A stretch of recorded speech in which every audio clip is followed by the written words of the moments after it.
Words used to have meaning, but ever since the Facebook fact checkers stated that their facts, well, their fact checks were just opinions, I've been very confused about the new rules of language. So I thought as we get started tonight, I thought we could go over a few terms currently used to describe communications. First, there's misinformation. Ironically, it appears more than evident now that the real misinformation has been coming out of those who claim to oppose misinformation. Think about Hunter's laptop, the science of 6 feet of social distancing, Google removing congressional hearings describing early treatment from YouTube. And let's not get started on the protective and safe vaccines. We would be here all night. I know you're not supposed to hate, but I have a confession. I hate the term hate speech. You too? Because it's grown useless and manipulative, and it's highly subjective, yes? Okay. And then my favorite, malinformation. What? Malinformation, which we're to understand is information that's true, but it's not helpful or it's destructive to a preferred narrative. Huh? Well, we know a lot more about the free and not so free sharing of information, much to the credit of tonight's speaker, who has been blowing the lid off the censorship industrial complex, as he calls it. Michael Shellenberger believes, like Jefferson, that the right to free speech is in fact inalienable.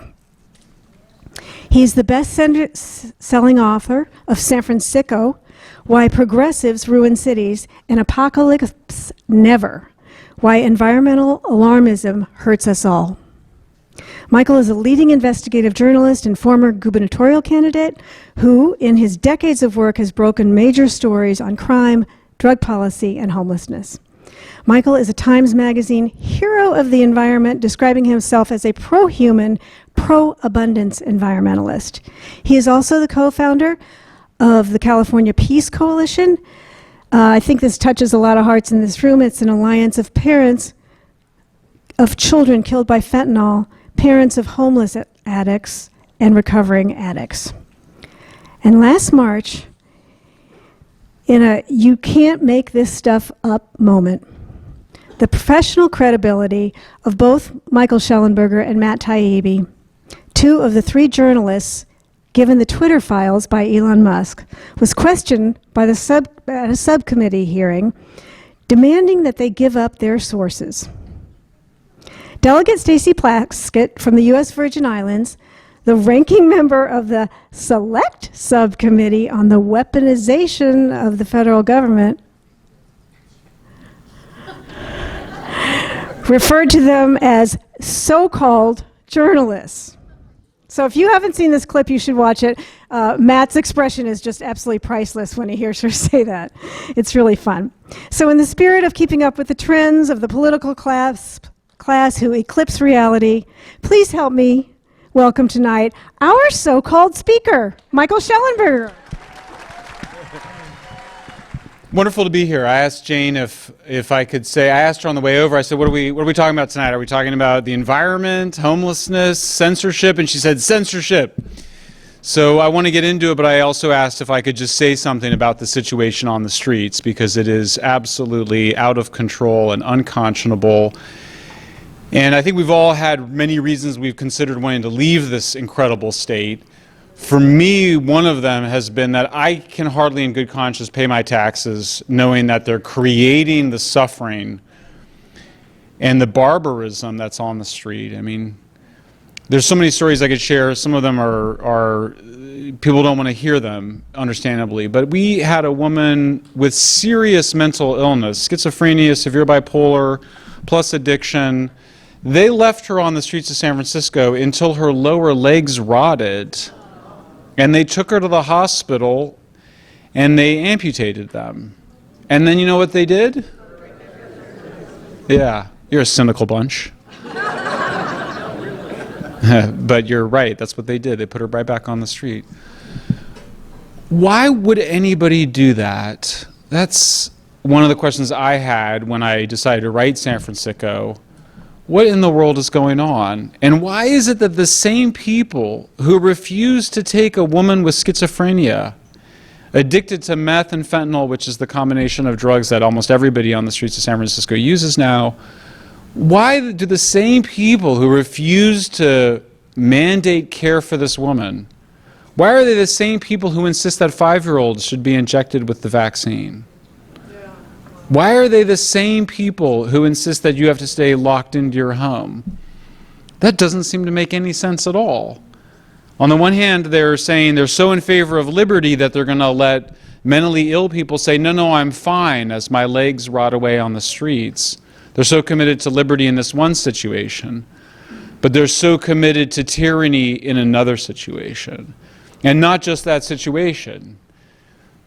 I mean, what is happening to freedom of expression in our country is terrifying. It's not just members of Congress. Unfortunately, it's college students who are expressing this deep intolerance. So what is that? How do we reconcile these apparent contradictions between the anarchism on the one hand and the tyranny on the other? What you might call anarcho-tyranny.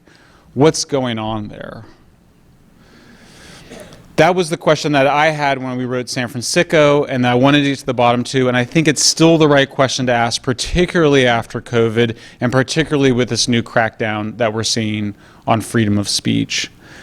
For me, the interest came when I went to the Netherlands. I had a member of parliament. She's now the justice minister. We became friends. She brought me there to talk about nuclear power, which was a technology that I was terrified of as a child, but came to see as really something quite different than what I thought it was, something that we actually needed more of, that Europe, of all places, needed more of. And she invited me to speak in the Netherlands, and I gave my talk on nuclear, and afterwards we were driving back to Amsterdam, and she said, you might be interested in talking to my husband, Rene. You know, he's been to San Francisco and he works on issues of homelessness and addiction. And I just said, yeah, amazing. So what is going, I was like, what is going on in my hometown of San Francisco? Like, what is the problem with it? And he said, look, he looks like the actor Jonathan Statham. Do you guys know the action Lock, Stock, and Smoking Barrel? Is that right? Jason Statham, yeah. Kind of a big guy, bald, very tough guy. And he said, to deal with people with addiction or untreated mental illness or people that are, if not criminals, then people that are in violation of the law for whatever reason, you need carrots on the one hand, incentives, and on the other hand, you need sticks. You need carrots and sticks. At every step along the way to help folks get out of their situation, you have to reward the good behaviors, and you have to have consequences for the bad ones. And you guys got rid of all the sticks. It's just rewards. In Birmingham, Alabama, they did a set of experiments in the 1980s with crack addicts. There were homeless crack addicts, and they said, everybody gets shelter. It would be wrong to deny anybody shelter, plus you'd be homeless. So everybody come inside, everybody have the shelter. Now, as soon as homeless folks come inside or get the shelter, then they want their own privacy. They want their own room. It's a very common thing that people ask for. And so they said, if you pass a drug test, then you can have your own room. It's a carrot. And if you fail the drug test, we're not going to put you back out on the street, but you go back into the shelter. It's kind of a common shelter for everybody, more of a, less privacy, more like what we have in the military. And it's the only thing that's ever worked to help homeless addicts to escape their situation. And I emphasize addiction. I think addiction is the main event, but many people with addiction, as all of you may know, or many of you know, it's often people attempting to treat themselves for a mental illness that hadn't been treated right. And you might have some people that were successfully treated with their mental illness. They felt like they got better. They convinced themselves that they didn't need to take their meds anymore, and they ended up on the streets.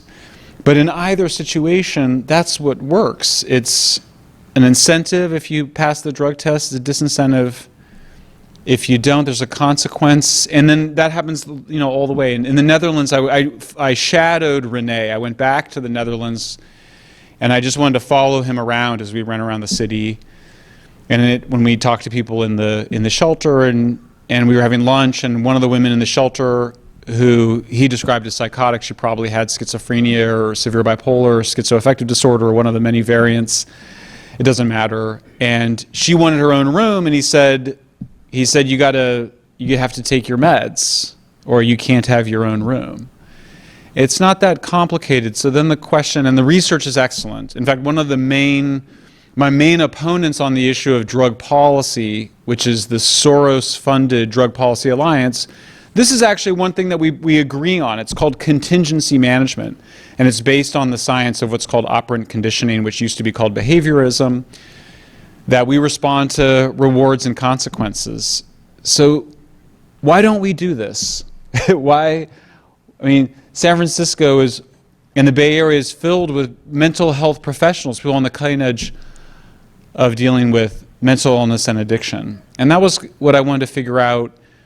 When you get into it and you really listen to what progressives say, you realize that they actually divide the world into two groups of people. There's victims, and then there's oppressors or victimizers.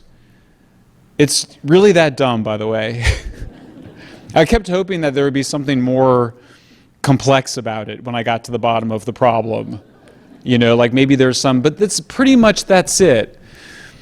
And there's a way in which it's always been that for the left, if you go back to, Marxism and communism or socialism or whatever, but there's a part of it that's just intensified more. So even, I grew up in the 80s, I was a young man of the left, of the radical left, and our heroes were people like Che Guevara and Gandhi and Martin Luther King and Nelson Mandela. These are people that we would never have called victims. We would never have said Nelson Mandela is essentially a victim of apartheid and he will always be a victim. That's changed. That's new. And so you divide the world into victims and oppressors. You declare these are fixed categories. You can't escape it. It's a very simple moral hierarchy with victims on the top and victimizers on the bottom. And to victims, everything should be given and nothing required. And that's how you leave a victim to rot on the streets. And if we've decided that all of you are by definition victimizers, because you're Republicans, obviously, or just conservatives or libertarians, whatever you are, believe me, the left views you not as victims, as victimizers. To you, everything should be taken and nothing given. It's that simple. And so when totalitarian movements form around very simple mental structures, this is not super complicated. So with Marx, you had some more complexity. Marx, you may all remember, he had the proletariat versus the bourgeoisie, but there was also the aristocrats, and then there was this whole group of people he called the lumpen proletariat. The lumpen proletariat were the criminals, the mentally ill, the drunks, the addicts, the homeless. And over time, the left just said, the proletariat aren't going to be enough for us to take power and control society. We need to get the lumpen proletariat on team proletariat. And that was basically a move that gets made in the late 60s. So that's how you get vax mandates for you and for everybody else, because you should not have freedoms because you're the oppressor. And the people who should have the most freedoms and the most power are the victims. The consequence is to keep people in a victim state. This is Kathy Bates from Misery. Have you all seen Misery? It's an underrated movie. Misery, you guys all know Misery? It's her Kathy Bates, Amazing film. Is it Munchausen syndrome by proxy? That implies that it's conscious in a way that I don't think it is for people, but that is something there. The Canadian psychologist Jordan Peterson calls it the devouring mother, using the language of Jung. That's what we're talking about here. That's what we mean by wokeism. It's the same. I mean, what do I mean by wokeism? I mean victimhood ideology. This is what I'm describing. It's that simple. There's other words for it. You call it political correctness. You can call it the radical left. But again, it's the radical left without the sense that you might overcome your circumstances. Remember, the most important slogan for the 60s liberal left was "We shall overcome." That's gone now. The problem with "we shall overcome" is it actually frees people from their state of victimization and makes them into whole human beings. And the left doesn't want that. The devouring mother doesn't want that. She wants to keep caring, caring, caring. Caring becomes a form of intoxication almost, a way to feel good about yourself in the world. I know who I am. I'm somebody that cares. The psychologist Jonathan Haidt has looked across cultures around the world, and he's identified how there's actually a set of pretty fixed core values that animate a lot of traditional religions and ethical traditions, and includes things like freedom and authority and loyalty and care and, I think, propriety. And what he finds is that progressives really emphasize care above any of those other values, and conservatives tend to keep the more traditional set of values. And I think that's basically accurate. I amend that in San Francisco, where I point out that the care is actually not universal, because the woke radical victimhood ideology left doesn't care about you. In fact, they actually hate you. You know, they get pleasure from that too. I think it's called hathos, by the way. So they take so it's actually care for people they've decided are victims, but as soon as those so-called victims achieve independence and autonomy, then they're part of the problem. Then they're the oppressors. So that's why people are that's why sometimes people get confused. You know, I think sometimes people on the right even get confused. You kind of go, well, we had Larry Elder, he's black. Progressives, they just think black people are all virtuous, and that's a completely racist view, but therefore they should think that Larry Elder is a good, no. Larry Elder has made the mistake of preaching autonomy and individuality and independence, and that puts him in the category of the oppressors.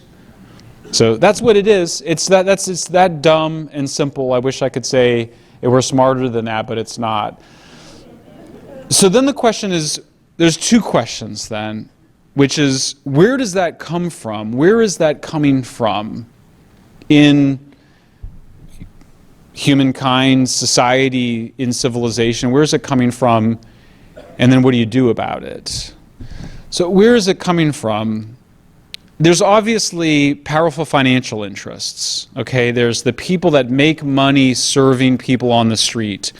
If you don't have anybody dying and living on the street to take care of, then your business is gone, or your identity is gone as a social worker or a caregiver.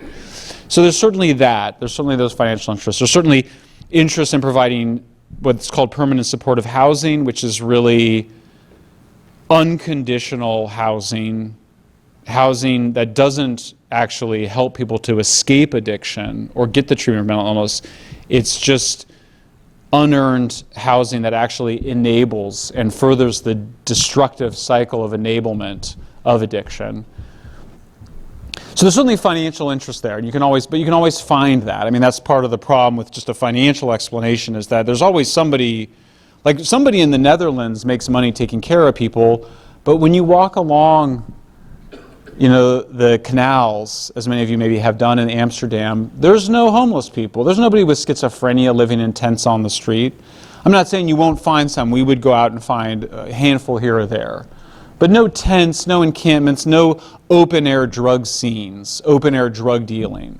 Turns out they actually had that in the 80s, and they shut it down. They didn't allow it. So financial motivations are an enabling condition, but I don't think they really explain what's driving victimhood ideology and the sheer craziness that we see on the left.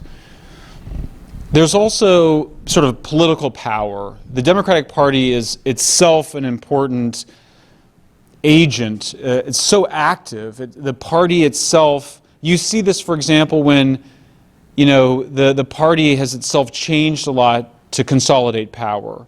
When Democrats were not clearly a majority party, at least among the electorate, or certainly in places like California, maybe even sometimes out of power, they were much more defending of liberty, of free speech.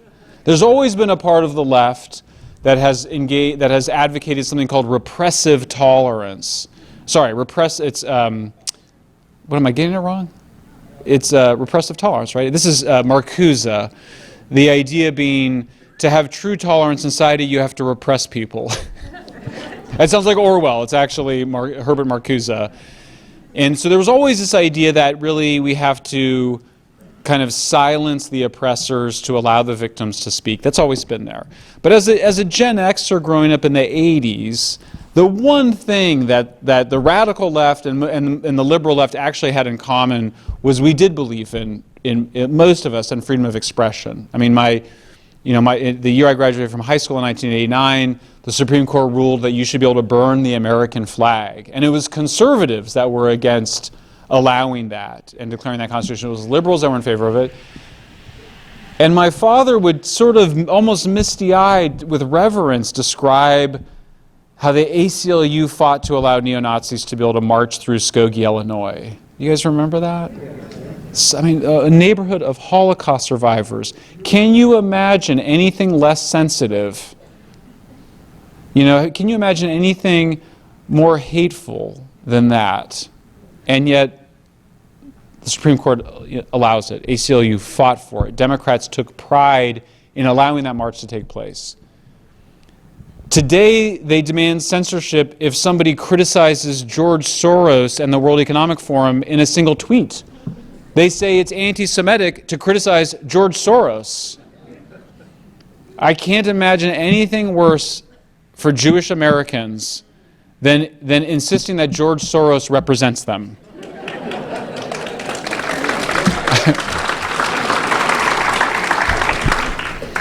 If you want to increase anti-Semitism, I mean literally and figuratively increase anti-Semitism, go tell people that George Soros represents the Jewish people. It's the worst kinds of behaviors, and we're seeing it everywhere. It took me less than a couple minutes to debunk the latest rounds of attacks on Elon Musk when they say he's allowing all this anti-Semitism online. I was like, well, what are they calling anti-Semitism? Tweets that criticize George Soros and World Economic Forum that do not mention his Judaism. True story. And they're getting, they've really persuaded the advertisers of this. So something changed on the left. This is when you start to get to primal causes, it's not something that you can run a regression analysis of a data set on. It's not the easiest thing in the world, but there's been a long tradition that goes back 100 years, 150 years, that argues that what's really changing the civilization is declining belief in God and in the afterlife and in a soul, and it's secularism. And I stress that this is not an argument that's made simply by Christians or by Jews and Christians or Muslims and Hindus. This is a mainstream sociological argument that as people stop believing in God and stop believing in a sort of a transcendent immortality of the soul, then they will construct a new religion.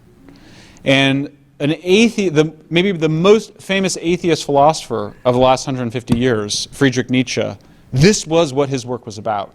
When he said God is dead, he wasn't evangelizing his atheism. He was an atheist, but that's not what he was saying. He was saying that God is not playing the same fundamentally meaningful role in people's lives that it played in the past. And this was in the 1870s, just to give you a sense of it.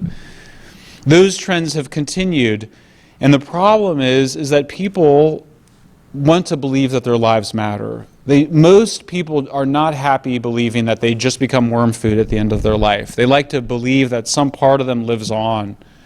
I have some friends, my friend Steven Pinker, famous liberal atheist, Harvard professor. He's a committed atheist, my friend Michael Shermer. But most people want to have a religion, a spiritual practice, a transcendent one. And wokeism provided that for people. It provided every single part of the older religion. Let's just take the big three woke religions: race, climate change, and trans. It's a complete religion. What you get with all of them is that you get a new way to feel guilty.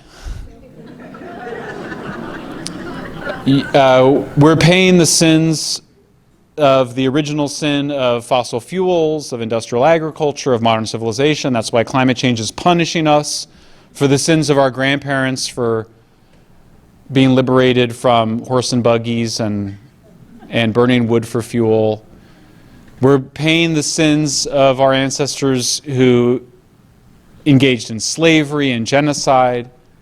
And we're paying the sins of, well, trans gets so weird I can hardly even figure it out sometimes. My friend Peter Boghossian and I are working on because I wrote in Apocalypse Never, I talked about apocalyptic environmentalism as a religion.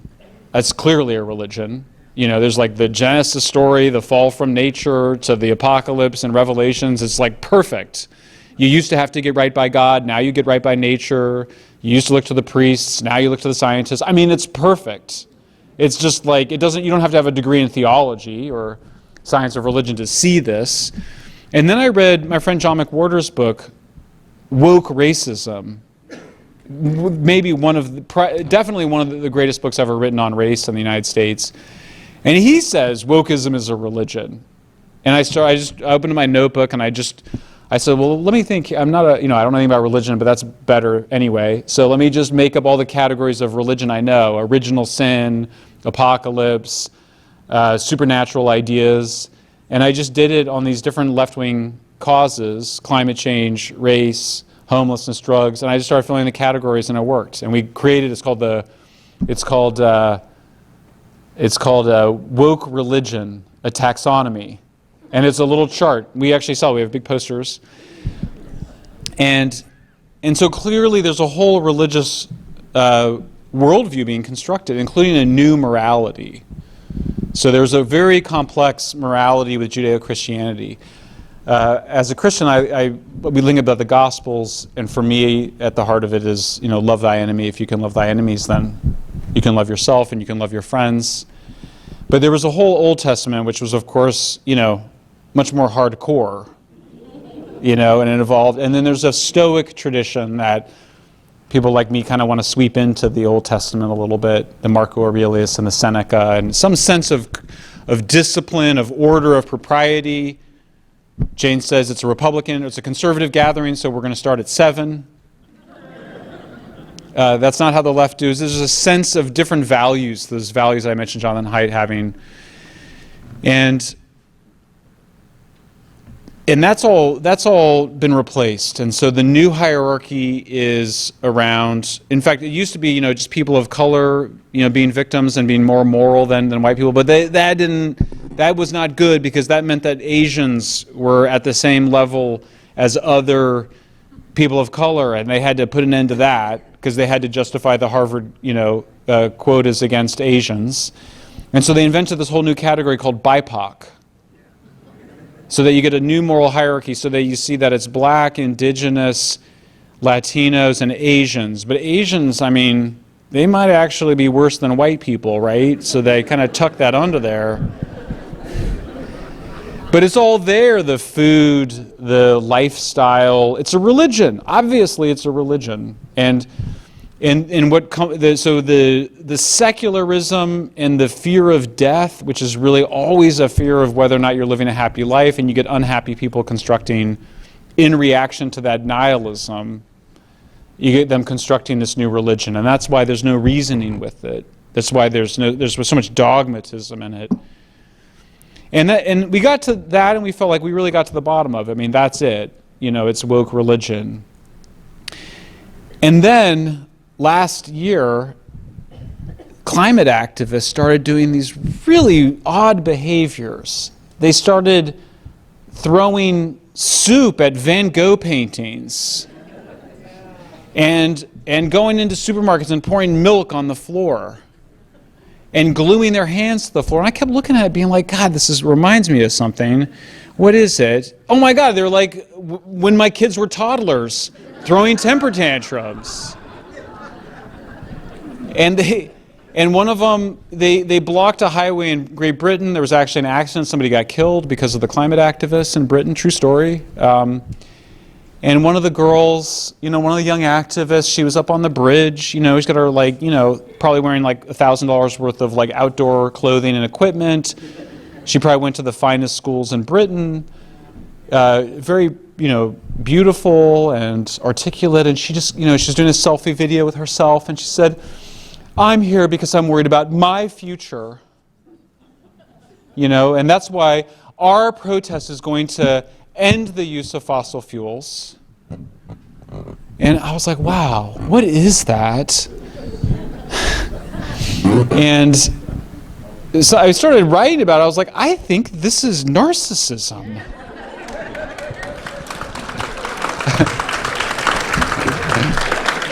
And that was the response on Twitter. People were like, they're like, you get it now, Shellenberger? I mean, you're the slowest kid in class. My disadvantage on this topic in particular is my parents were psychologists, so of course I stayed the hell away from that discipline as long as I could. I'll be going into anthropology, thanks. Yeah, getting away from here into other parts of the world. And then after that, it was kind of like, well, maybe some psychological. Nope, I'm going to do economics, sociology, anything. Until you finally get to that place in your midlife where you've conquered most of the internal demons that are there to be conquered. After 50 and after last summer's protests, I said, I got to understand what the heck is narcissism and what is going on here. So we started interviewing psychologists who are fantastic to interview because they're always the particular form of crazy that they study.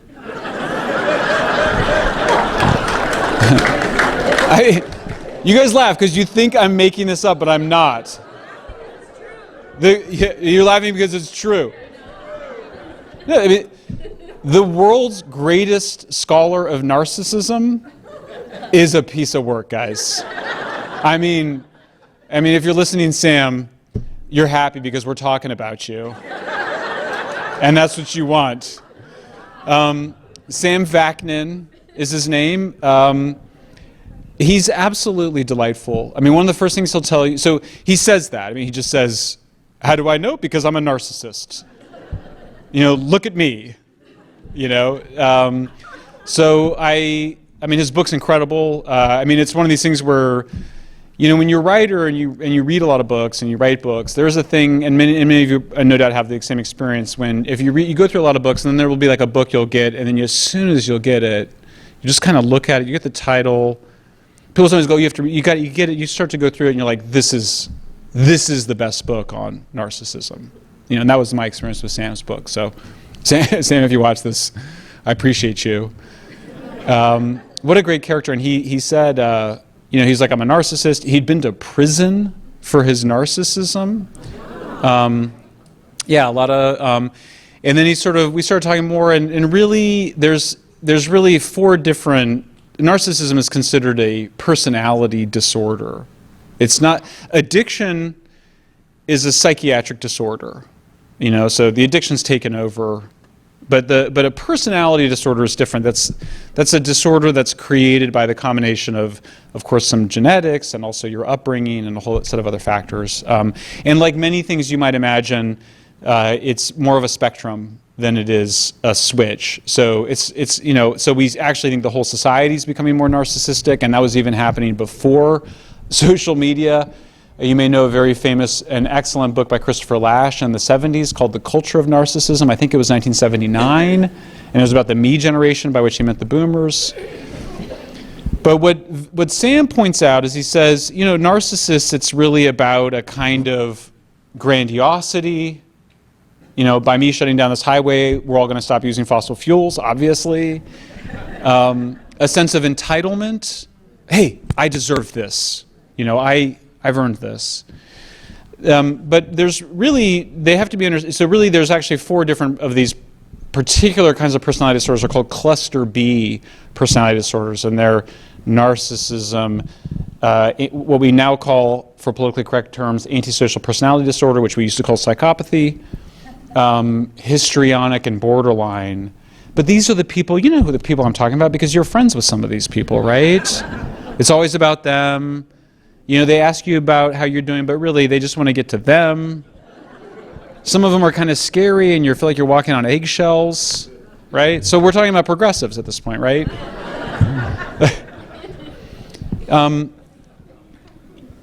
So why is it so successful? I mean, progressives have obviously, you know, on the one hand, they've created anarcho-tyranny. It's horrible. The treatment of people is horrible. It violates their own core ethic, which is to care for people. So how does it sustain itself? It sustains itself by being that particular form of crazy that taps into the whole society. You know, it's important to respect and understand your opponents and what you're dealing with here. And what you're dealing with are folks that are absolutely brilliant, masters of language. The antisocial part comes out in that they don't care, like they are happy to just call you a racist and they don't care that it hurts your feelings. In fact, if some might enjoy it, but many don't care because they're so in the grip of it. And so one of the greatest discoveries, and this happened after San Francisco came out, I had a new friend who said, we're all, and we keep going to Britain because the Brits are always, you know, they're always a little bit ahead of us, a little bit smarter than all of us, you know. They sound better, it doesn't matter if they're smarter. You know, they say something, you're like, oh, well, that's got to be right because it sounded amazing. And so Nina Power, who wrote a brilliant article on trans barbarism, also came from the left like me, writes for this lovely little magazine called Compact. After you subscribe to my magazine, if you have some spare change, then subscribe to Compact.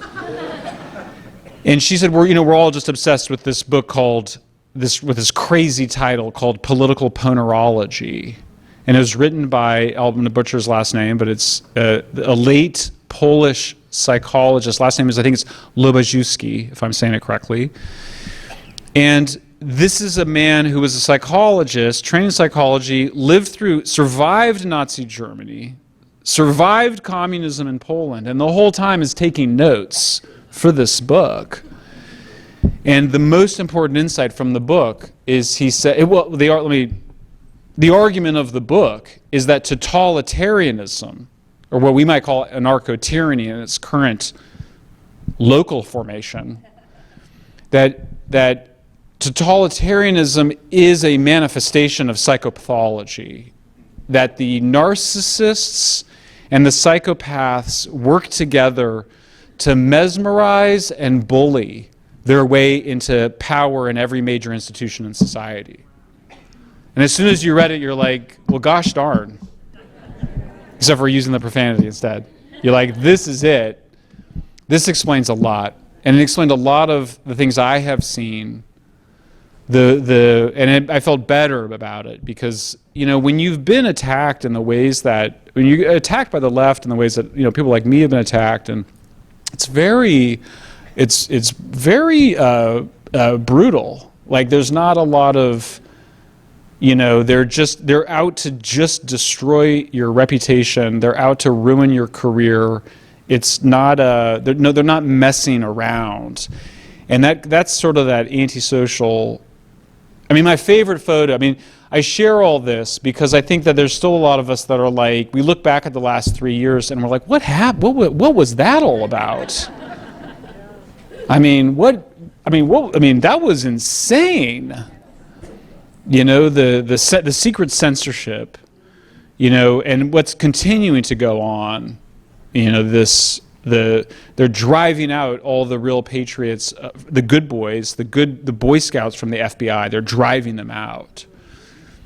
The guy that probably started the pandemic spread disinformation that it was a conspiracy theory that the virus could have possibly escaped from a lab, because apparently that had never happened before.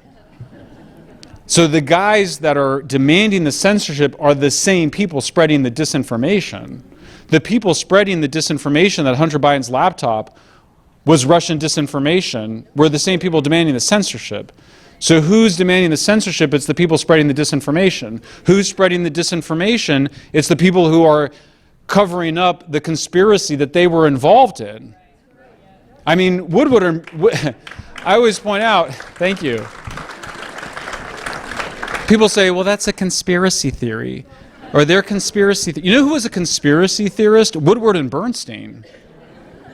The problem with conspiracy theories, it's not with the conspiracy theories, it's it's stopping there. Investigative journalists want to go and find out if there's a conspiracy. You're not satisfied with the theory. But that's when you really get attacked as a conspiracy theorist. It's after you deliver the facts, the internal emails showing the conspiracy. There is something pathological about it. There's something dehumanizing about this. You know, there was always sort of a deal in this country that we were going to have this thing we call freedom of speech and liberty, and it was an incredible experiment.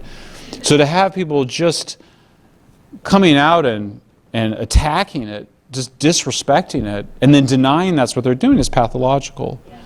One of my favorite,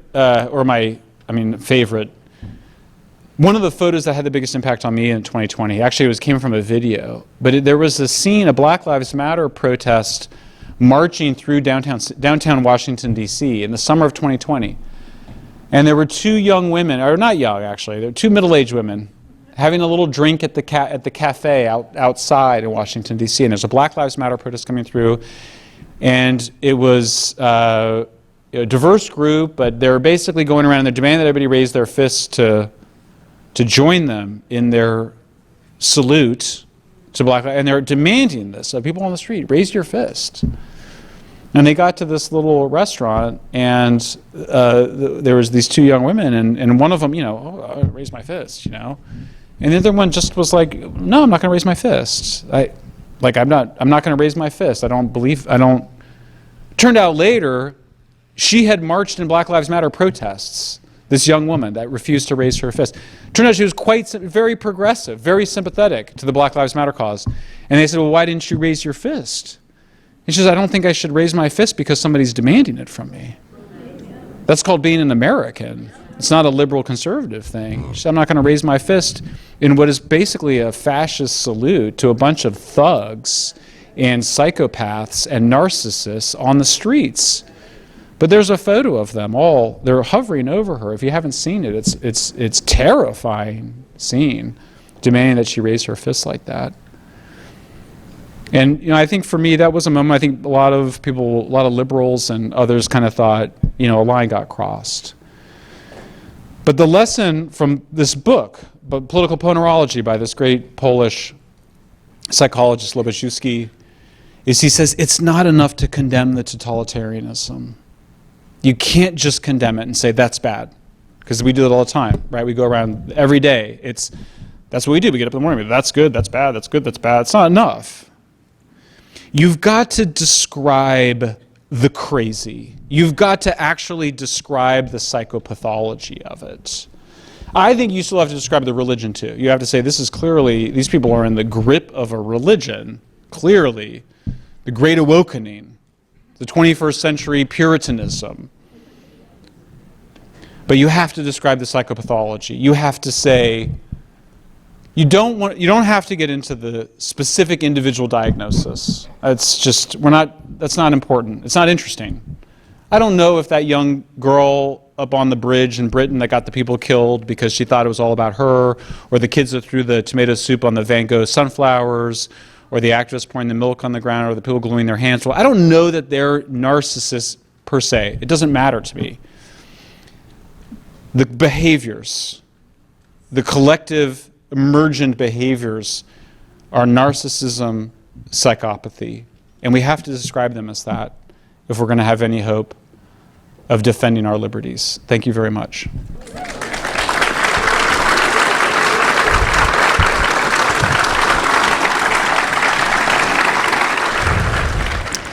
Is the concept of hate crimes, in your opinion, valid? Well, what a terrible, terrible mistake we all made in suggesting that a crime like homicide or rape, like wasn't bad enough on its own, and we had to then go and evaluate the ideology of the attacker. I mean, I could spend a lot of time on this topic. What's going on there? I mean, I think it speaks to exactly what you're saying, which is that there's a kind of, I do think it is almost a narcissistic desire, and you see it on the left, you see it on our politicians in California very much so, where something horrible happens, and it's all like, I have to express the most intense feelings about this. And then they're looking for some more extreme way to just express their feelings about it. Because I think that the sense in which is that is, it's so dumb, it's sad, because it's just such a dumb way to signal that you care about something. A real way to care is to actually find out solutions to these problems, like maybe having more police officers to prevent the crimes, or having consequences for breaking the law. But so yeah, hate crimes it took us down a very dangerous road, and now we're seeing it weaponized. I'm flying, Senator Rand Paul asked me to testify on Thursday on censorship in the Senate, which of course I was happy to agree to do. And then afterwards I'm flying to Ireland. In Ireland, right, to do an event. In Ireland right now they're considering a new law that would literally allow the police to go into people's homes, search their telephones and computers for what they call hate materials. Yes, in Ireland. I was like, and the Irish are like the nicest people you'll ever meet. Like, what's wrong with you? And so they're weaponizing, and again, it's a religious crusade. They're out to persecute the religious minority. They're out to, and they're full of hatred. Absolutely full of hatred of the people they've designated as victimizers. And so it's all projection. It's so cliche these days to kind of be like, whenever you identify something progressives are doing, to be like, hey, you're projecting, psychologically projecting, you get it? But boy, it just explains everything. We've been documenting how the Anti-Defamation League, which in the past had done perfectly fine things, but it's now trying to destroy Twitter. It's trying to deprive Musk, because he's allowing free speech on the platform. They're demanding more censorship. And finally we were like, I think this whole organization is about defamation. It's not the Anti-Defamation League. So I do think that that's what's going on, is that these are people full of hatred and a desire to express it and vent it and show it. These are things that powerful people are doing. We always point out, nobody has ever, no persecuted minority has ever benefited from censorship. It's the exact opposite. Hundreds of years, persecuted minorities first had to fight for their right to speak and to express themselves. It's never been the case that we've helped any victimized group by censoring on their behalf. It's literally never happened. Censorship is only a tool of tyrants and authoritarians. Sorry, are there more? Sorry. No, nothing to apologize for. We're totally enjoying it. I will say one other thing. I forgot to mention this, and Jordan Peterson has been a real incredible ally. You forget he's a psychologist. You forget he's like a professional psychologist. The Canadian government is trying to take that away from him right now. But we asked him, I was like, Jordan, is there like literature on all these crazy, narcissism? And he sent us all of the best, peer-reviewed articles. The best one was done by Swiss researchers just this summer. It was just published, and they find that when they study left-wing authoritarians, meaning the kind of people who, we testified in front of in Congress, the people who are like, well, I should be able to decide what you can read. Like, that's the left-wing authoritarians. When they do studies of these folks with the questionnaires and all the ways in which we analyze it, they are identical with narcissists. It's a form of narcissism. In fact, the whole idea, because often I'll have this experience, I'll talk to somebody that wants to do more censorship, and I'll be like, well, how would you feel if you were censored? It's like, what? We're talking about censoring misinformation.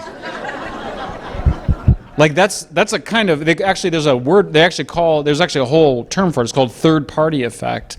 It's a kind of narcissism, this idea that literally they can't even imagine that they might be spreading misinformation. It's only something that other people would do. Yeah, it's true that, I mean, we talk about this as disordered thinking, personality at the personality level and the collective personality level, but the hallmark of borderline personality Yes. disorder, which is a lack of stability, is their favorite tool is projection, right? And these people are masters of projection. Right. You're out to get me. The scariest thing, if anybody ever says, you're out to get me, run for your life. They're telling you exactly where they're at psychologically. Okay, he tried to distance himself from psychology, but he was raised by psychologists and he picked it up very well. I can hear it. So I will own that I did tell Michael, I didn't say Republicans, I said there are a lot of conservatives in the room and we will start on time in honor of them. And that's true, right? Because it's really about keeping your promises and respecting other people. I think that's where that's what that is reduced to. Yeah. But there's a question from the audience about whether labels like conservative and liberal are even useful anymore. That's such a good question. Well, I mean, just to acknowledge, I think the elephant in the room on that question is that Republicans, conservatives, libertarians, what you might call the political right, has taken a bunch of positions that were liberal positions not that long ago. I think Donald Trump is obviously the person that's done much of this. He came out and said that he's not going to mess with Social Security or Medicare. These are two entitlement programs that have been associated with the left since FDR. He came out very strongly against the Iraq War. I mean, we all noticed that. He said he was fine with gay people. You know, they had a different, they said that it's not the same as trans. You saw Vivek Ramaswamy in Iowa asked about this question. I think Republicans have clearly moved on it. I mean, all the action in many ways, like all of the change and fervent, and it's happening on the right. And so I think there's many of us on the left that go, all right, so you're not against entitlements and you're going to be against war. It's starting to get a little bit more interesting. Free speech, obviously, being this huge one. I mean, I think Matt Taibbi and I, when we were in front of Congress, I was kind of like, what is happening here? Because it looks like Democrats are telling me they want more censorship, but that can't be right. I had been asleep to a lot of it. I've been focused on other issues. I've been focused on the environment. I've been focused on homelessness. I'm not a First Amendment scholar. I'm not someone that knows much about the history of this. But I find myself very moved by the Republican support for freedom of expression, for free speech. I want to affirm that and support that. That's why I'm here. It's why I believe in making common cause, particularly on this issue. I think for me, if you're trying to understand a nice psychological concept, Stanford University has this beautiful Stanford Encyclopedia of Philosophy, and I highly recommend it if you want to read about any major concept. And when you read what they write about free speech and freedom, they point out that there had always been a kind of instrumental argument for free speech. Like, you need free speech if you're going to have a democracy, because people have to know who to vote for, right? And you need free speech if you're going to have free markets, because that way products can compete and you're not going to censor your competitors.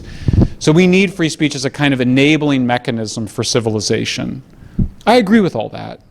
But there was always this other argument for free speech that, for me, really captures what it's about, which is that without freedom of speech, you're not really human. You're not actually fully realized human person. You're something else. You're a slave. You're trapped.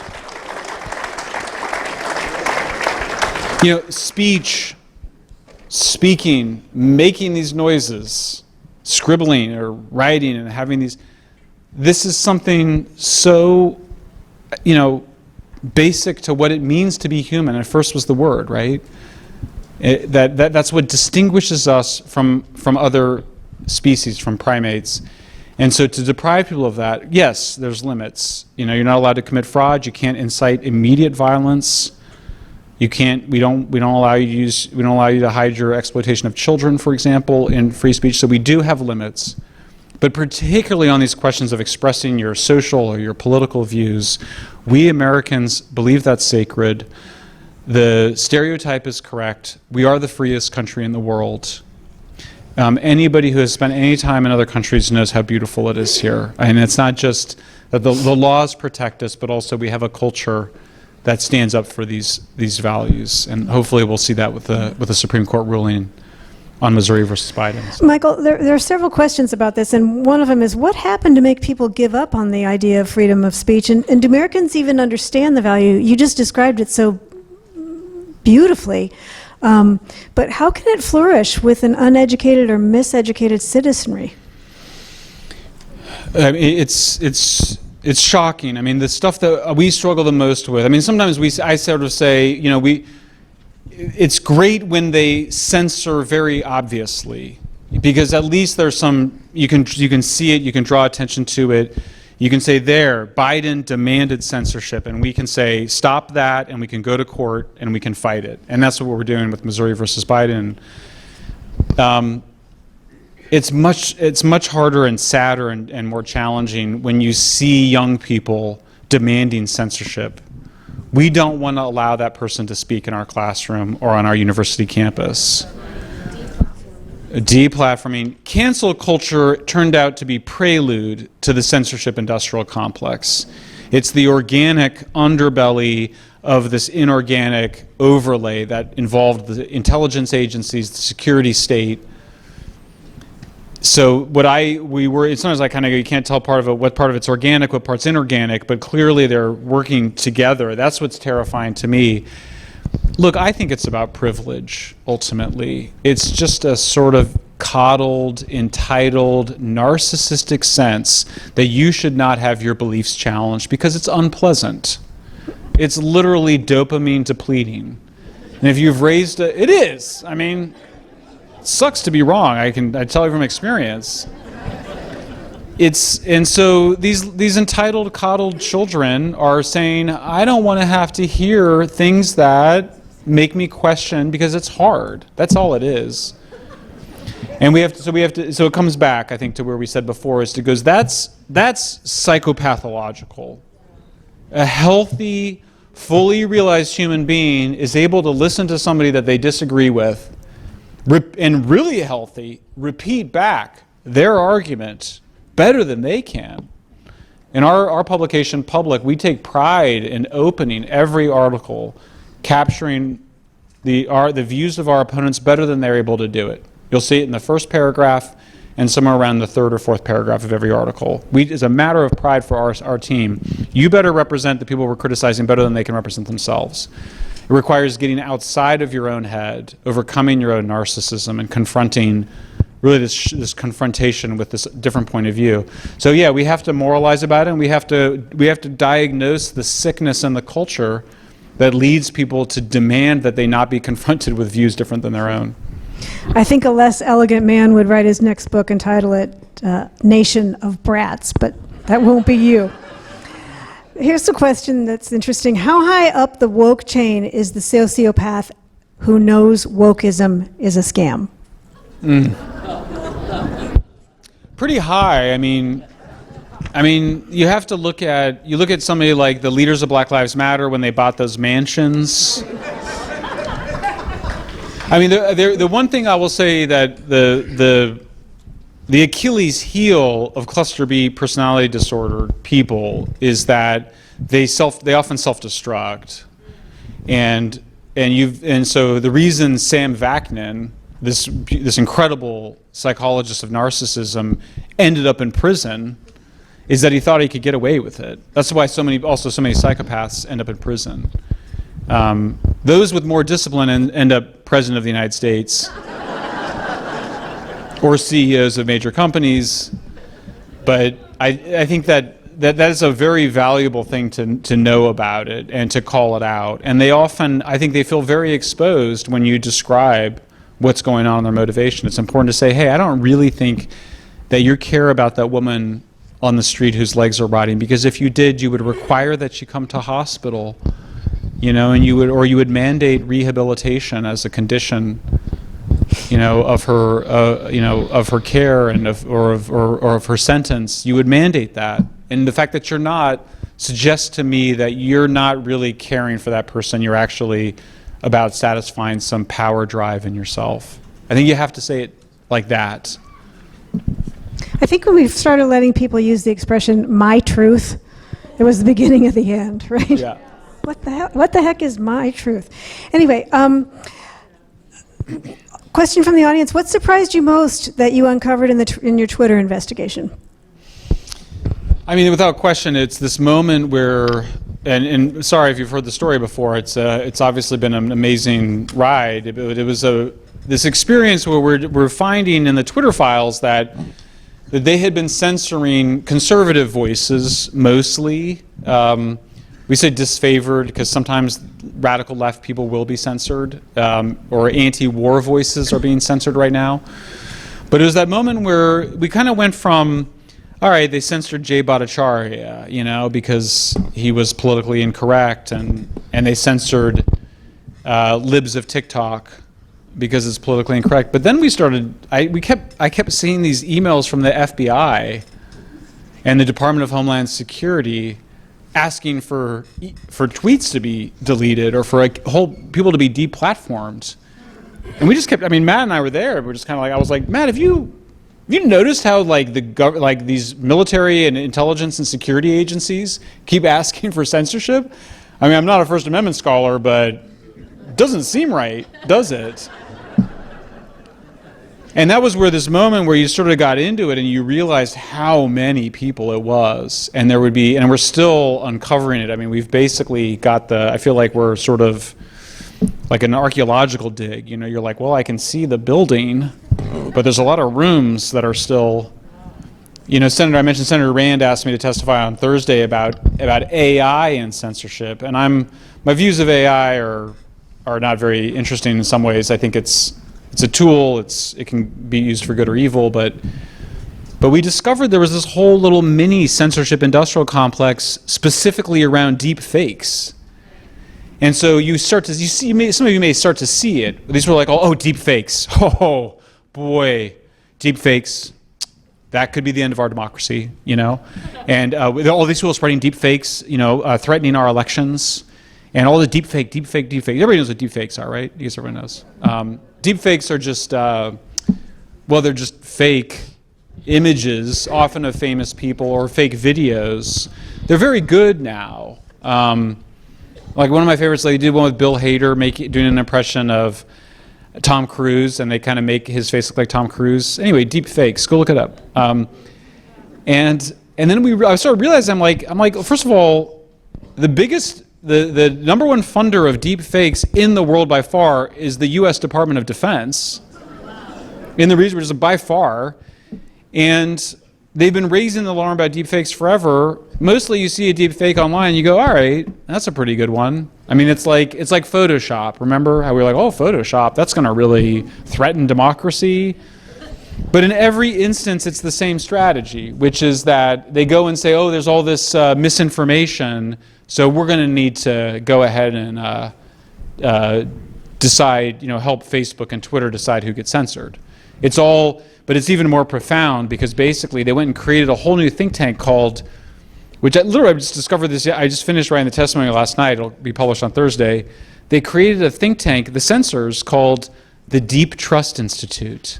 I know, right? Kathy Bates and Misery vibes, right? There's the projection, right? What's that? There's the projection, right? Yeah, The absolutely. Trust. Yeah, you can trust me. It's funny, that's how the con always works. Everyone thinks the con artist trusts you. That's the original con, remember? Hey buddy, will you hold my wallet for a second? I trust you to look at it, and and then you get the money out of them. But that's what it is. And so they're saying, and these guys it's all DARPA DoD funded. It's all military funded, right? And then they get Google and Facebook to fund it, which are basically just cutouts. But the idea is, hey, it's a really confusing world. You don't know who to trust. You can trust us. So we'll just go ahead and be, reading all your tweets and emails and letting you know what is real. That's what they say. We're gonna be the ones that decide what's real for you. Like the Trusted News Initiative, right? Trusted News Initiative. I mean, there's so many of them that our colleagues started to create a database, and it just got like, I mean, Matt did 50. He's like, we're gonna write little descriptions of the 50 main organizations in the censorship industrial complex. And I was like, thanks for doing that, man. Appreciate it. Because that's just tedious, depressing work. And he's like, here's the bad news. He's like, that's not even half of them. You know, he's like, but we can't, he's like, I can't do anymore. I was like, yeah, there's too many of them. How do we keep new platforms from being, I'm going to call it parlored? In other words, destroyed, when there's something good and virtuous that comes through, or seemingly so? Yeah. Well, it's a huge problem, right? So you all remember that literally days after, maybe like a day after Twitter kicked Trump off their platform, then Apple took Parler, the rival app, out of its app store. I mean, at that point, you're in real trouble. You know, you're not even allowed to have a free, you know, because the idea with the internet was always, all these free voices and there's no restrictions and you're not bound by what's in the New York Times anymore. But if everybody is getting all their news from two platforms, Twitter and Facebook, then the level of state control over information, it's like total. I mean, it is what Orwell was describing. And so it's a huge, huge problem. And I'll deliver a little bit more bad news tonight. We were very happy on the one hand. The Fifth Circuit Court of Appeals last week ruled that Biden, the White House, they had clearly, in coercing censorship by the social media platforms, had violated the First Amendment. So, yay. Yeah. Take a minute. Yep. Enjoy the dopamine. The flow. The bad news is that they also said that these other initiatives that I think, and Matt and all of us believe violate the First Amendment, where they form these partnerships, you know, like Kathy Bates and James Caan, you know, like we're partnering, that was all potentially constitutional. Because, yeah, and it's a conservative circuit, so it's not obvious that the Supreme Court's going to change this, but a lot of the stuff that we had worried the most about, which was this little agency within the Department of Homeland Security called the Cybersecurity and Infrastructure Security Agency, or CISA, which had been mass flagging hundreds and thousands of tweets and getting them censored. It looks like they're going to say that that's not a violation of the First Amendment because there's no obvious coercion. Now remember, the First Amendment says the government shall not abridge or infringe upon or reduce freedom of speech. So, you know, it's, but the standard they wanted to use was coerce. In fact, you can infringe on freedom of speech through positive incentives. Okay, so my view is that, I think carrots and sticks again, in a different context. If the coercion is the stick, that's one way to violate the First Amendment, but another way is to have a carrot. Well, we discovered as part of the Facebook files, which in many ways are much worse than the Twitter files, we discovered that you know, the Biden White House said to Facebook, they were like, we want you to censor these tweets that are expressing skepticism about vaccines. Okay, it's a very famous incident now. And Facebook came back and they said, we're even censoring true vaccine side effects posts. You know, the mom saying, I think my child is sick from a vaccine, and they censored that. And Facebook said to the White House, the Biden White House, they said, you know, our research shows that actually censorship increases vaccine hesitancy and vaccine skepticism. I mean, right, you know, like rocket science, right? Like shocking. When the censorship happens, you trust it less. They were like, if you really want to, you know, persuade people or make them comfortable, you'd have an open conversation about it, you'd have an open dialogue. And the White House was like, no, we want you to censor it anyway. Nick Clegg, a former British politician who's now a senior executive at Facebook, said in a private email to his colleagues, he goes, yeah, we better just go ahead and censor it because, you know, we need the White House support with this big chunk of our business in Europe, which is about the so-called data flows, getting the right to get the data from Europe servers back to the United States. It's a $2.5 billion a year business for Facebook. So the White House potentially, I think, being able to demand censorship simply out of the possibility that they would no longer help Facebook negotiate with the EU is itself an infringement on the First Amendment. That's my view. But there's no guarantee into what the Supreme Court will decide, and there's really no substitute for having a proper movement of people, certainly the folks on the right, like all of you in this room, but everybody else that we can get on the left to support freedom of speech. There's really no substitute for that movement, in my view, and for strengthening the support of free speech in the culture. That's ultimately what it's going to take.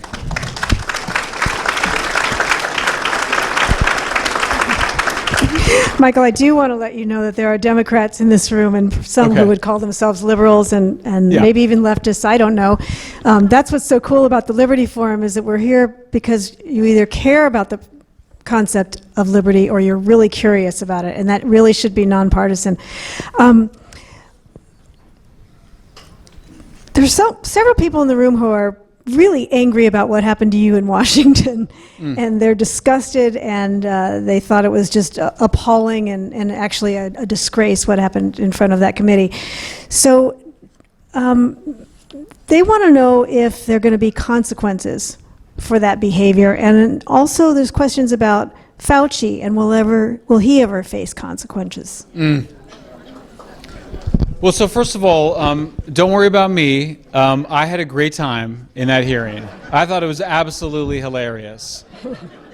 I mean, how often do you get accused of being in a threesome with the married guy sitting next to you and the most famous lesbian in America? I mean, so that one was just fine. Matt, but they were also going after Matt because they felt like they had already destroyed me on the left. I mean, the worst, that was, and also it was fun, and it was a kind of a, I mean, Elon was thrilled about it. He's, are you guys, I could tell a little Elon story if you guys are interested. It's a funny relationship because there's probably no journalist in America that has criticized Elon Musk more than me. Like before he took over Twitter, I'll put it that way. I'm not, in fact, if you read Apocalypse Never, which is my book on the environment, I literally open my chapter criticizing renewables by attacking Elon Musk, like at length, like over several pages, debunking the claims that he's made about solar panels. And so when I met him, I thought this could be awkward, But there he was, he's making himself a coffee, trying to find himself around the coffee station, and I introduced myself, and he said he didn't know who I was. Which might be true, but he and I are almost exactly the same age. He's, I think, a few days younger than me, a little bit wealthier. I mean, who's counting, right? But yeah, he's a lot like a lot of these guys, because people will be like, "What is Elon Musk like?" or "What is Joe Rogan like?" and you're like, what you see is pretty much what you get, so I don't have anything much to say, but I will say he's a Gen Xer. I have felt more part of my generation of late, and part on the free speech thing. Those of you who are Gen Xers, you remember Breakfast Club, and that was how I grew up in my high school. We didn't have a lot of cliques. We felt like the cool kids had jocks and nerds at their party, and so when people would tell me, you can't go on Tucker Carlson, I was like, what? Those aren't Breakfast Club rules. So he's very Gen X in that sense. He's a huge joker. I mean, people don't really understand it. He will make jokes constantly. You can't get work done. We'd be sitting there, they were going through, because we would request these files and they would dump, we get 10,000, pages of files. And we're just as a reporter, you're just oh, yes. I mean, it's a weird, you gotta be a very weird dude to be responding to 10,000 pages and be like, yes, private emails. And we'd be sitting there working on it, and he would come in and you're kind of like, ugh, I'm really into my 10,000 pages, but that is the richest dude in the world, right there. And he would be making jokes, but after I mentioned it just because he had a famous fall, he's lost his temper and he's deplatformed some folks, most of them got back on. But he had a little falling out with Barry Weiss, but because he loves humor so much that after we were accused of being in a threesome together, he was he wanted to call and just be it's all good. All of the drama before is healed by this salve of comedy. You know, and so if it's a tragic comedy, let's emphasize the part of it that's comedy. That's great. So a couple questions on the environment. Can we go there? Yeah, sure. Okay. Why don't we ever hear about Generation 3 nuclear clean, newer energy? And is it because money needs to be first made by windmills and solar by green billionaires? Yes. Thank you. Okay, the first part of the question. Yeah, I mean, so on nuclear, I'll just say something about nuclear. I think a lot of people, I'm a heretic among heretics in the sense that I'm a pro-nuclear environmentalist, but my views of nuclear are different than most nuclear people. But you know, what I'll say is that I wrote a whole manuscript on nuclear. I wrote a whole book on nuclear, and every publisher rejected it. And then, yeah, true story. And then HarperCollins rejected it. And then they said, but would you write a book on the environment? And I was like, I mean, obviously I'm not going to publish the book on nuclear, so why not? And that became Apocalypse Never. But I tell the story, I mean, nuclear, so it's a radical change in how you convert energy into electricity. As everybody knows, there's no combustion, there's no fire, there's no smoke. You're just converting, you're splitting the atoms in the uranium, you're splitting the uranium atoms, it's creating heat. And there was a lot of experimentation in really from after World War II until the 60s. They tried many different designs. The one that really worked was water cooling uranium, in part because that worked really well with our submarines and aircraft carriers. Then the nuclear industry, sort of the workforce came out of the military. I think it works great. You know, we've had these terrible, ostensibly really terrible accidents in Chernobyl, Fukushima. I don't even include 3 Mile Island on there anymore because they lost a whole reactor, it melted, and nobody got dangerous dosages of radiation. And Chernobyl and Fukushima were just not the deadly accidents that people thought. I mean, basically, we can't trace a single death from radiation in Fukushima. And Chernobyl, you know, a total of 200 people might die, compared to like every other technology kills way more people, put it that way. So there's still a lot of people that think we should change the technology and do something radically different. Bill Gates thinks that, you know, most Republicans, most pro-nuclear Democrats think that. I am, like I said, I'm a heretic on this issue. I fought very, very hard to save our last nuclear plant in California, which is called Diablo Canyon. Thank you. It's a beautiful plant. You know, you can tell the nuclear industry is so good at marketing that they named this plant after the devil. I mean, I got there, well, I could go on and on about it, but basically, we have, you know, we had about 100 and some, now we're down to like high 90s of reactors in about 60 nuclear plants. They're all water-cooled uranium. It's like almost a perfect safety record in the United States. You had this 3 Mile Island event. For me, we're great, you know, and that, you know, jet turbines today are basically the same that they were after World War II. But deaths from jet accidents have gone way down. I mean, when a jet crashes, it's like an international news story now. And so for me, nuclear, I believe in the nuclear we have. I believe you have to care for it. And if you don't keep the water on the uranium, bad things happen. But I worry about switching the technology so radically because we've tried these different technologies. In my hometown near Colorado, we had a really cool helium gas-cooled nuclear plant, and it was really amazing. It couldn't melt down, but nobody could figure out how to run it properly, and they had to shut it down. So I tend to, maybe that's the part of me that's conservative, is that I tend to think when something's working, don't change it, you know, build on it, and make your incremental changes rather than radical ones. Do you have energy for a couple more, Michael? Oh, yeah. Okay. So one question is where does the money go that's supposed to go to the homeless? Because I know that's sort of a large question, but I want to bridge that with the environmental thing. There were these horrible pictures out of Austin. I don't know if you saw them this week, but there's horrible pictures of Austin where the river is polluted, and it's going to take decades and decades and decades to clean that out, and millions of dollars is being poured into that. Where does this money go?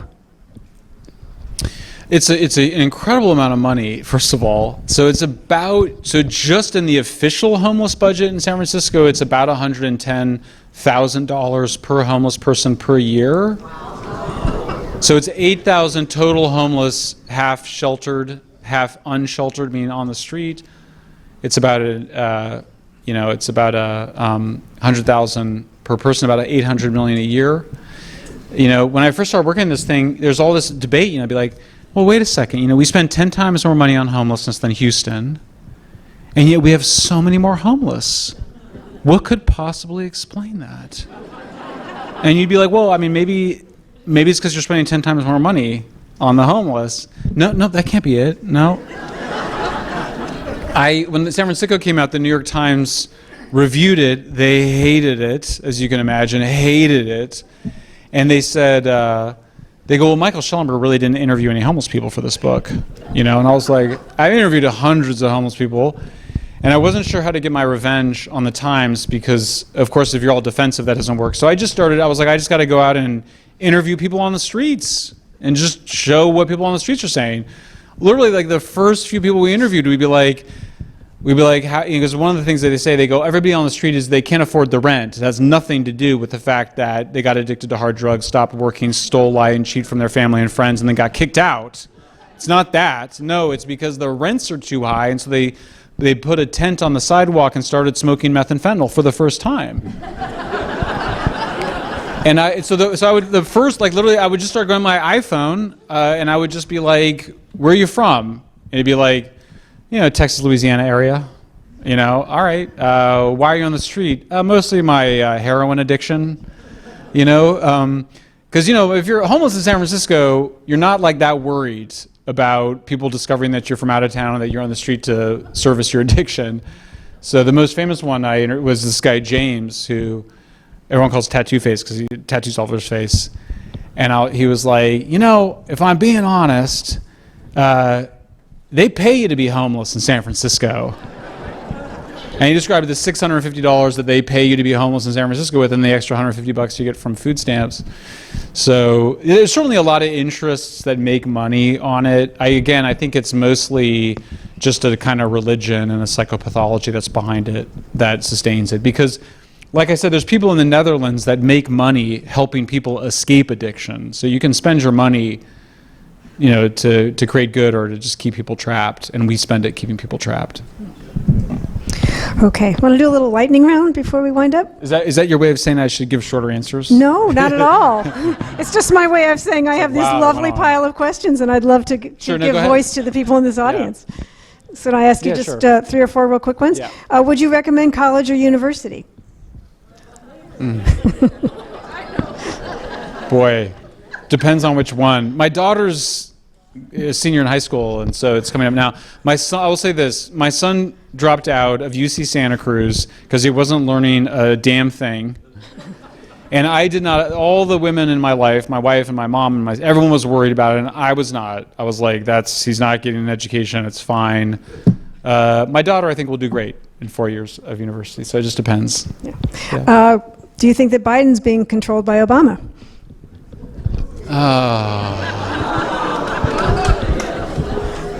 I don't know. I mean, define control.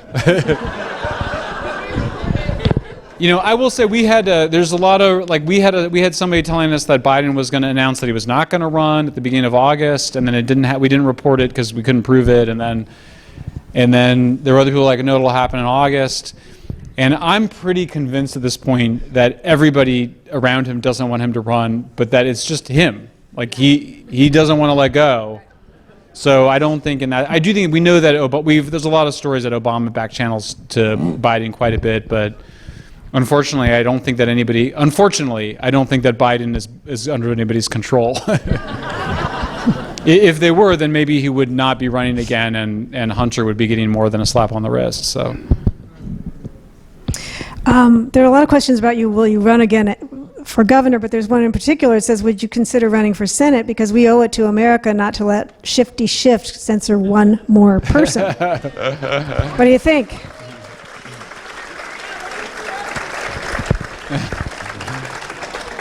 I mean, can you imagine me in the Senate? Oh, God.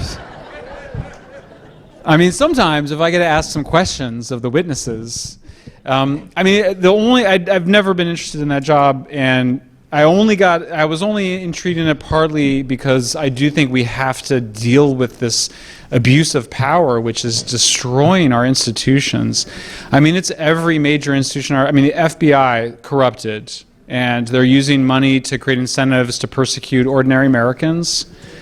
DHS, the censorship. You may have seen today, Congressperson Westrup released a letter saying that there is a former CIA employee who says that CIA was convinced that it was a lab leak, but that they were overridden for political reasons and they were sort of paid off. So for me, the Senate was only interesting for that reason. But in terms of the governor, I have no idea. I genuinely don't. My wife and I said, well, we're not even going to talk about it for another year and a half. And as you probably know, I wouldn't do it like we couldn't get out of the primary, so if I don't think I'll get out of the primary, then I won't run. If I think we have a chance of getting out of the primary, we might. Question from the audience: why don't progressives want to learn facts? Well, they want to learn facts that support their point of view, right? So. Okay. This is a tender question, and I think that many people in the audience are facing this. Most of us have been walking on eggshells, lost friends or family members, or have strife. And so one of our audience members says, do you have any advice for a conservative living in an ultra-liberal progressive family who threatens to ostracize him? I mean, you've been through a lot. You've been through some brutal attacks. What's your personal advice? Have faith, have a faith. I came back to my faith in those hard moments. I'm an extrovert, and so I envy introverts because my work is work for introverts. It really should be. Some of the reporting I do is very extroverted, but I get my energy from other people. I enjoy this. And so, yeah, losing your friends is really hard, and it's not something I recommend. And it's, I've said before, but one of the greatest pleasures, or maybe the only upside of losing all your friends is meeting and gaining new friends. And so I spent some time in London with my new friends, and I've made, hopefully all of you guys will be my friends. So it's a beautiful thing. I became friends with somebody named Peter Boghossian. He's the person I did the woke religion taxonomy with. Also identifies at least partially as a liberal. And I said something like, well, maybe, it seems like we're becoming friends, and he's a philosopher. So he was like, well, being a friend is a very serious thing to a philosopher. And I was like, I think I might be up for that. And so I think that the American Revolution started with friendships. I believe in friendships. It's been a hard time. And I think that when you lose, you have to. It takes a lot to be my friend. So I don't even fault the people that couldn't be friends with me anymore. But it does help to come back to faith in some sense that there's something larger going on than just us here. And I don't try to evangelize for it or any of that. But for me, I take great comfort in the fact that I am very sure that this isn't it, and that we have souls. And that there's something much more mysterious and amazing going on that we don't totally understand, and you would be really arrogant to think that you understand everything that's going on. So for me to have some faith that there is a kind of order of being in service to truth and in service to love that I think can transcend a lot of the really painful, hard parts of trying to tell the truth in a sensorial moment. So, thank you. Michael, you are a tonic. So my last question to you tonight is the question that we always leave the forum with, and that is, tomorrow morning, what can your 400 new friends do to promote freedom and liberty? Oh, wonderful. Speak the truth. Don't stop. Say the truth so people can hear it. I do get asked for advice for conservatives. I hadn't had a chance to talk about identity, but obviously identity is a huge way in which people simplify reality. They want to know, are you on MSNBC, are you on Fox, are you a progressive or you're a conservative? For me, I say I'm a liberal in my compassion for the vulnerable, I'm a libertarian in my love of freedom, and I'm a conservative in that I think that you need civilization to protect both of those things. And so as you're speaking the truth, particularly to progressives, it's always a good idea to start from care, because that's where they're at. And it's always easy to point out that, hey, maybe we're not doing the best job caring for the vulnerable right now on the streets of San Francisco. If you're taking mentally ill people and letting their legs rot on the street and then amputating them and putting them back on the street, you've lost the plot. And that can't be considered caring, and caring therefore can't be our only value. And reducing harm can't be the only value, because the world is full of harm and hardship and adversity, and in fact nothing great is ever made without it, without that adversity. So let's not try to extinguish that from the world, but I think that's a nice way to start with progressives. I don't think that we're going to survive as a civilization if we remain all bunkered up and we don't start to find some common ground. Thank you guys very much.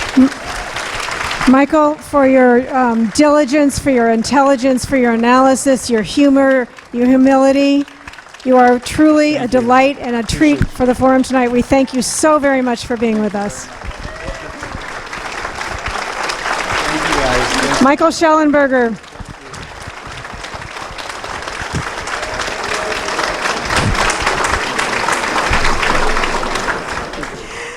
Thank you for watching our presentation. Please like and subscribe to our channel to get updates on new speakers, and consider joining the Liberty Forum of Silicon Valley. You can do so at our website. If you don't want to join, but want to support the principles of American liberty, you can make a tax-deductible donation via our website. The links are in the description. Thank you again, and stay free.